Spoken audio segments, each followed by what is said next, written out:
Hey guys, welcome back. Do you want to know what a 4-inch downpour does to new clay pond slopes? Well, I really didn't want to find out, but we had no choice.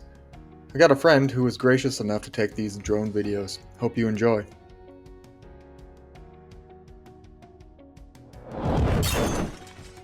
After all the work to raise the dam and dig out all the sections of the pond and place all the various fishing structures over the past couple months, we're mostly ready for the rains to come and fill the pond. But not this fast.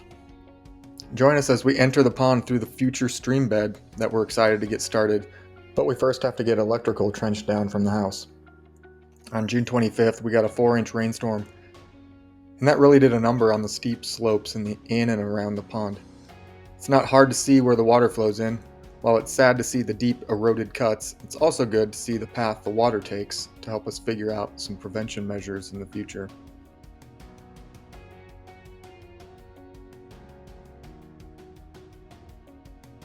The water cut a pretty deep channel through this edge, and it ran down under the culvert pile, across the terrace before running down into the pond. I was pleased that it wasn't any worse than it was. The pond level raised by about 2 feet in this rain event, and it washed a bunch of clay into the water, making it look like chocolate milk, and more of that floating black sludge that I covered in the last pond water quality test video. Check that out here if you missed it. I guess all the different ravines and channels that are forming will just create more for the fish to play on and hide in. I think I shared this in one of our previous pond videos, but our watershed that we collect for our pond here is only about 3.5 acres. The ideal watershed is about 10 to 20 acres for every 1 acre of pond surface area. The channels that are cut down the slopes of the pond are about 3 to 6 inches deep. It's a good thing we dug the pond 30 feet deep so that we have some extra room for the clay that gets washed in and settles down.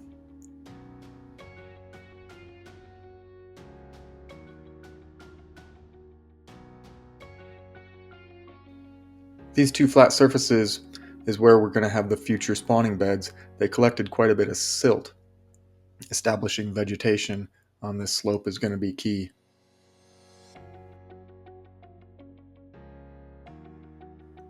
We're in the process of figuring out seeding plan for erosion control and are looking into renting a hydro seeding machine and doing that ourselves to save some more money, because that's not cheap.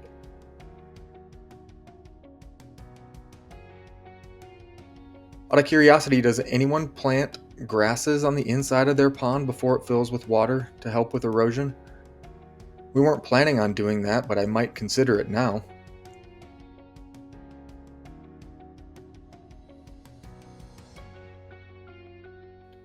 Here's the view from the dam side. Lots of eroded channels in the clay and a couple sections of the man-made ledges that sloughed off a little.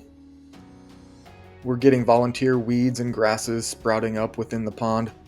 That should help hold the slopes a little bit as we wait for the pond to fill.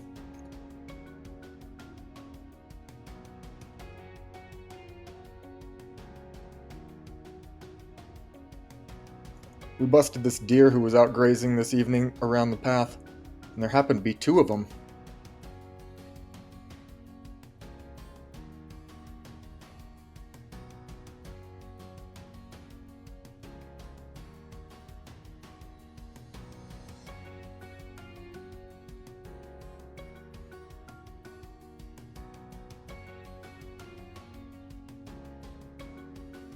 This is the flyby over the top of the dam to see the erosion on the slopes. Again, we've got to get this seeded with grasses as a priority.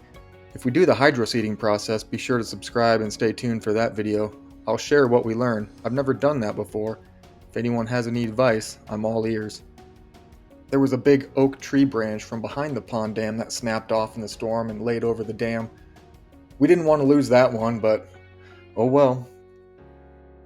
Thanks for taking the tour with us. Coming up, as soon as we get the 230 volt electrical line run for the raging river right here and for the aeration pump on the south end of the pond, we'll be bringing you those installation projects.